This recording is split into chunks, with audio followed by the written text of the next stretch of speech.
Very good evening. आज हम लोग देखेंगे non spring return damper actuator of Honeywell. ये हमारे साइट का एक है जो फ्रेश एयर में लगा हुआ है। तो इसका हम लोग आज ओपनिंग करते हैं। तो ये देखो पैकेज मैंने खोला। इसका जो एप्लीकेशन है वो वीएबी यूनिट में है, एयर हैंडलर में है, एयर डैम्पर में है, लूवर वगैरह में यूज़ करते हैं। ठीक है, ये हमने निकाला वो टेक्निकल डेटा शीट है। तो आपने देखा होगा कि जो एक्चुएटर है वो तीन तरह से हम लोग यूज़ कर सकते हैं। ये तो 2 पोजीशन के लिए, फ्लोटिंग के लिए, 3 पॉइंट बोलते हैं, मॉड्यूलेशन के लिए। तो ये अलग अलग मॉडल है, बट हमारा जो मॉडल है वो एक्चुअली CN7510 है, जो नॉर्मली हम लोग पूरी प्रोजेक्ट में यूज़ किए हैं। ऐसा मुझे लग रहा है कि कम से कम 500-600 एक्चुएटर हमने मंगाया था।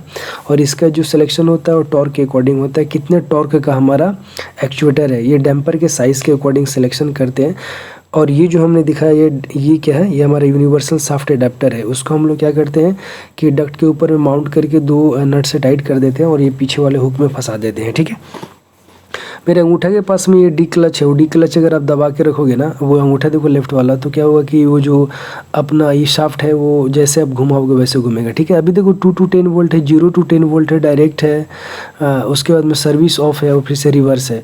तो वो सिलेक्शन है कि आप उसको किस तरह से यूज करना चाहते हो। ठीक है, तो मैं थोड़ा जूम करके दिखाऊंगा, कुछ है अभी तो क्लियर दिख नहीं रहा है। लेकिन अगर सर्विस आप ऑफ करते हो ना, तो सर्विस ऑफ में क्या होता है कि कोई भी कमांड दोगे तो वो चलेगा नहीं। ठीक है, बिना कमांड से वो चलेगा ही नहीं, वो ऑफ रहेगा।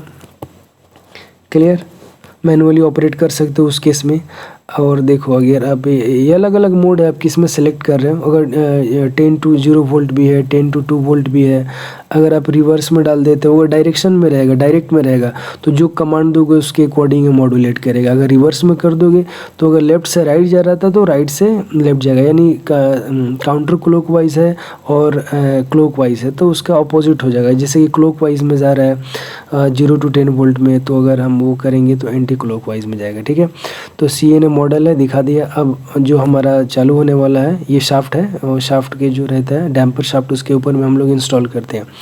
तो टेक्निकल डेटा शीट खोला। अब हमारा जो पार्ट आता है वो आता है कंट्रोल वायरिंग डायग्राम। तो आप देखा होगा कि जब आप लोग पीछे वाला बैक कवर निकालते हो तो उसमें 5 टर्मिनल रहता है, 1 2 3 4 5। तो जो देखो ये मैंने अभी इसको खोला, तो खोलने के बाद में देखो ऐसे ये जो हमारा शाफ्ट है, उसके बाद में नीचे में 1 से लेकर के 5 तक पॉइंट दिया गया है, वो टर्मिनल है। उसमें कलर अलग अलग है, वाइट, ब्लू, रेड, जो भी। लेकिन बात उसकी नहीं होती है, हमें कैसे वो मतलब कि वायरिंग करना है।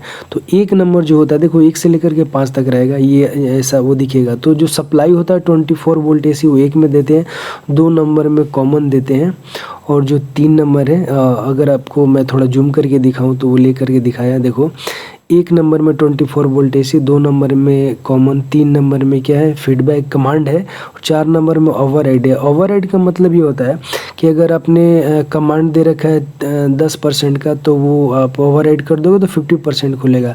और जो 5 नंबर है वो हमारा फीडबैक है। तो अभी जो हम लोग इसको यूज करते हैं मॉड्यूलेशन के लिए यूज़ कर सकते हैं, 2 फ्लोटिंग के लिए भी कर सकते हो। फ्लोटिंग मतलब ऑन ऑफ। और एक होता है 3 पॉइंट। 3 पॉइंट का मतलब